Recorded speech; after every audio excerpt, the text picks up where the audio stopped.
happy that such dignitaries of such stalwarts in the medical field and all the important personalities, medical fraternity, in a short time duration, respecting our call from Raj Bhavan, we all have come here. First of all, I welcome you wholeheartedly, because when we see the dais, it is full of knowledge, bubbling with knowledge, stalwarts. So I am really very happy. Madam Dr. Tamilisai, Director, National Institute of Nutrition, Hyderabad, and not only now, National Institute of Nutrition has been associated with us in managing the nutritional conditions of the tribal people of Telangana. We have adapted 6 villages and continuously they are associated with us, particularly in the correction of anemia among the tribal women and so on. Dr. Madhuri Kathe, Dean ESIC Medical College, Sanat Nagar, Hyderabad. Madam is now new to Hyderabad, but the institution and its association is not new to Raj Bhavan, like National Institute of Nutrition. ESIC Medical College also continuously associated with us in our reach out programs of tribals, and they have conducted, and now I appreciate Dr. Srinivas, who was previously associated and now the director of AIDS Delhi, and he himself came to the villages for the medical camps and he led the medical camps, and I appreciate all the staff of the ESIC. In spite of long travel, they travelled with us to the tribal villages, and I appreciate their presence here. Dr. Vikas Bhatia, Executive Director, All India Institute of Medical Sciences, Bibin Nagar, Hyderabad, an energetic person, because he has created large number of goodwill among the people surrounding that area, and the departments have come up, all specialty departments have come up in a very good manner, and I really appreciate his presence. Dr. Vinay K. Nandukuri, Center for Cellular and Molecular Biology, CCMB, at Hyderabad, and CCMB also. During the pandemic period, Raj Bhavan took more initiatives in combating the disease, in advising the government and appealing the government to take some test methods, and I always interacted with CCMB through online, and they were continuously guiding us, and their help, not only in Telangana, I took the help from them in combating the virus in Puducherry also. So I appreciate his presence here. Dr. Jairam, Acting Dean, Indian Institute of Public Health, Hyderabad.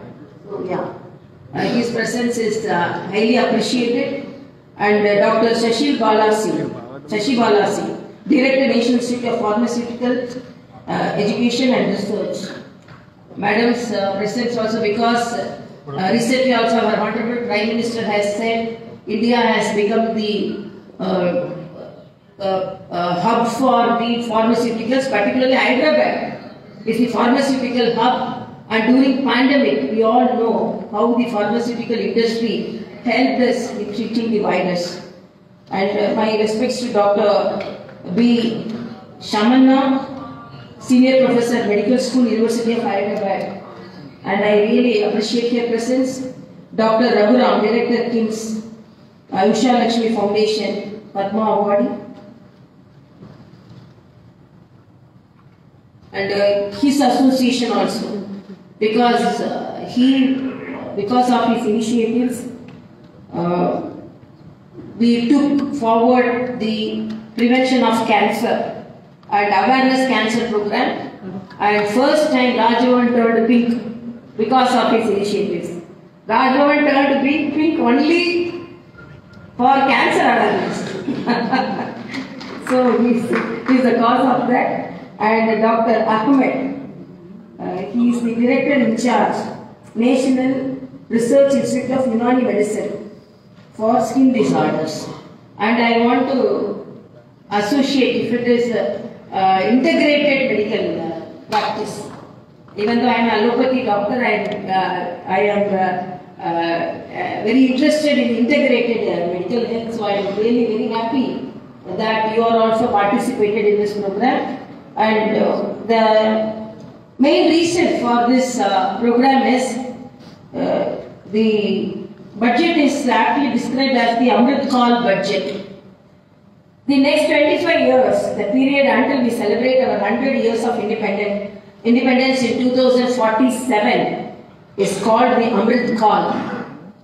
As a doctor concerned about the health sector, I am happy to note that the union budget has made a major allocation for the health sector. I am glad to note that the union budget has made a massive allocation of Rs 89,155 crore to the Ministry of Health and Family Welfare. I am sure this budgetary allocation contributes for building the sustainable healthcare infrastructure in the country. There have been numerous initiatives to improve the healthcare sector at all levels in the country, be it the massive increase in allocations, establishing and permitting number of medical colleges, increased push to health insurance from the government sector, telemedicine, or some of the major initiatives that are tremendously transforming the healthcare sector in the country. This is a good increase over the previous year's budget. The prestigious National Health Mission was allocated Rs 29,085 crore rupees. The Pradhan Mantri Swasthya Suraksha Yojana has been allocated Rs 3,365 crore this year. The massive amount of Rs 6,835 crore has been reallocated for the establishment expenditure of 22 new aids under autonomous bodies as a part of the central sector expenditure. The Ayushman Bharat, because I always laud the Ayushman Bharat scheme, because as a doctor practicing, we have seen patients dying for want of money, for want of medicines, for want of acute care, for want of tertiary care. So in fact, I celebrated the day when the Ayushman Bharat was introduced. Because as a doctor who got my training in the peripheral medical college, the Punjab Medical College, where we treat more number of farmers, marginalized people and downtrodden people, economically compromised people, I have always felt that we have to help the people, and in the government hospitals are the last hope of the downtrodden people, and we have to help them. And when our Honorable Prime Minister introduced Ayushman Bharat, I was celebrating it because we were the students and doctors who personally saw the sufferings of the people who were losing their life for want of assistance and resources. And that Ayushman Bharat Pradhan Mantri Jan Arogya Yojana has received the budgetary allocation of Rs 7,200 crores this year. This is 12% increase from the previous year's budgetary allocation for the same. This aptly reflects the Union government's focus on bringing 40 crore more people under the Ayushman Bharat health coverage. The allocation will help extend the vital health insurance coverage to the people who are till now not covered under the private or public sector health coverage.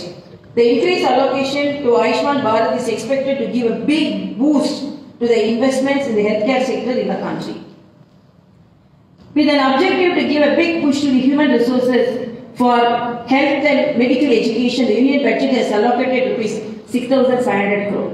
The objective in allocating this amount is to help the states and union territories for establishing new medical colleges, upgrading district hospitals, upgrading and strengthening of nursing services, establishing pharmacy schools or paramedical institutions, increasing undergraduate and postgraduate seats in existing medical colleges, etc.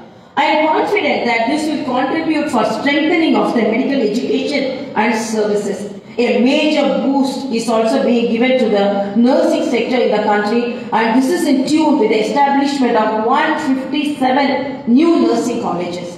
Really, one point which I highly appreciate in this budget is introduction of the nursing colleges, because we always, doctors, always we have said In a lighter sense, I used to say, even an emergency can be attended without a doctor, but emergency cannot be attended without a nurse.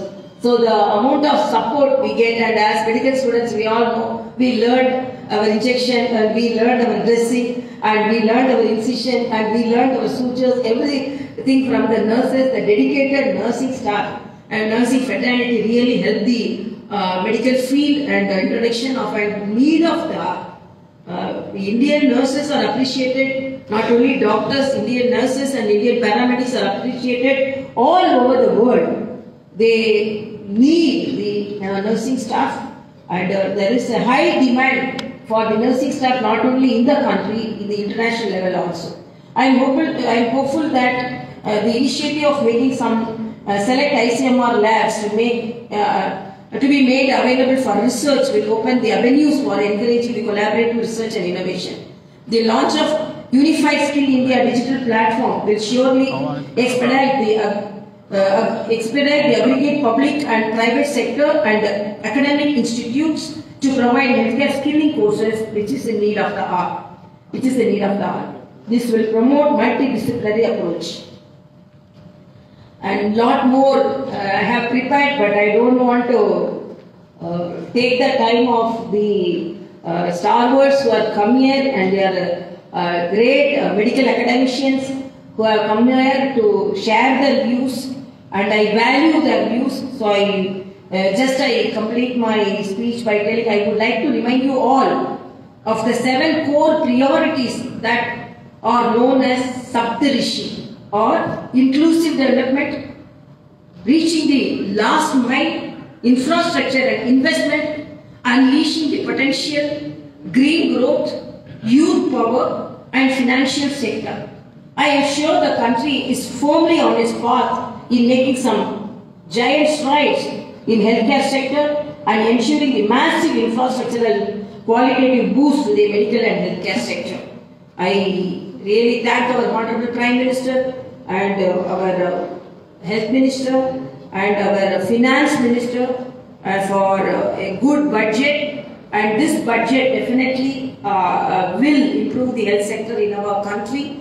And I want to hear and I want to share all the views from the great personalities who have occupied the dais.